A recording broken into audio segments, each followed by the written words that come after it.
Welcome to Sixes in Six. I've been away for a while, but I wanted to get back into it because, hey, let's be honest, who doesn't like talking about basketball during the playoff season? So I'm going to talk about the Sixes in Six. I'll do my Eagles as well, but I'll stick to my Sixes in Six series for now. And see how it goes. So yes, you can see I've got a new mic that I'm going to be using, and I'm still in my current room, but I am getting an office set up, which I'm going to use for my primary sort of office job, and then I'll use it again for my secondary for my YouTube. I have created a new YouTube as well, for broader NBA chat with my fellow friend Glenn. Went to college with, and we both like basketball. He is a Lakers fan though, so don't hate on him too much if any of my friends are going to subscribe to that. But this is going to be my core Sixers channel. So talking of Sixers, let's get straight into it. It was a good time for me. I know not everyone, especially some of my friends on 76th Street. You guys, thanks for watching. If you're watching, don't like the 1 p.m. tip-offs. For me, that's obviously ideal at 6 p.m. my time, so I get to watch them live, and that's great. And that's what I try to do as much as possible during the playoffs, is watch games live. I don't think I've missed many games live during the playoffs since I've been a Sixers fan. I remember watching the Bulls series in 2009, 10, 9, with Iguodala making those three throws and Derrick Rose going down and Noah going down for the Bulls that series. Then we had Doug Collins. The following year, not do so great, so we had Bynum. And yeah, I've always been part of the playoff run. And then at regular season, it depends really, because obviously Eagles play and things like that. But yeah, I like the 1 p.m. tip-offs, so that's really good for me. And it seemed to be good for James Harden. James Harden seemed like he turned up nice and early in the day and got us the dub by playing probably his best basketball in an important game that I've seen. He's played well for the Sixers, but in a meaningful game like that, I don't think he's played that well previously. So it was great to see him be aggressive. Joel didn't need to get to his usual 30, 35 plus points. Harden did exactly what he needed to do, and that was just take over the game when he needed to by scoring and then doing the distribution outside of that. Embiid also, I thought, was trying to find people as well and being more of a passer than a shooter, which led to Harris having a very good game as well. So I think, for me, this series showed that we can adjust to, depending on who we play, how we're going to match up and how we're going to go.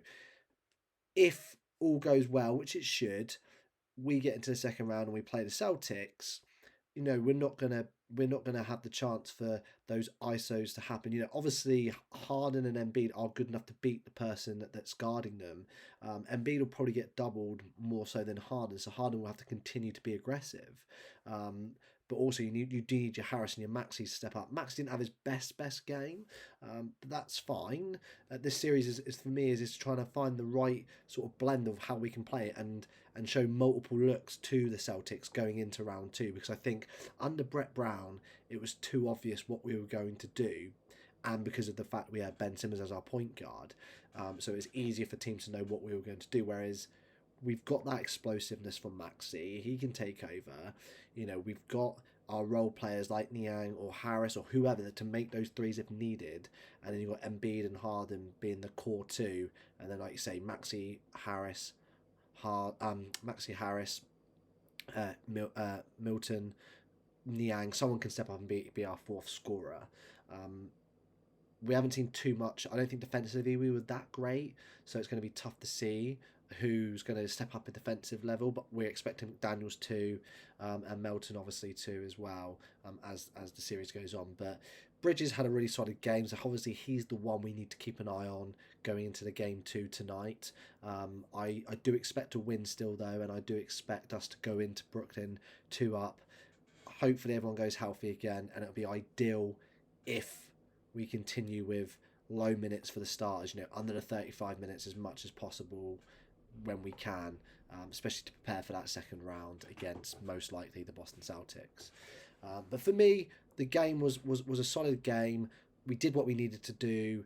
There was nothing really new that we did. Like I say, we were trying new things. You could see Doc didn't force the ball into Embiid. Embiid wasn't forcing the ball.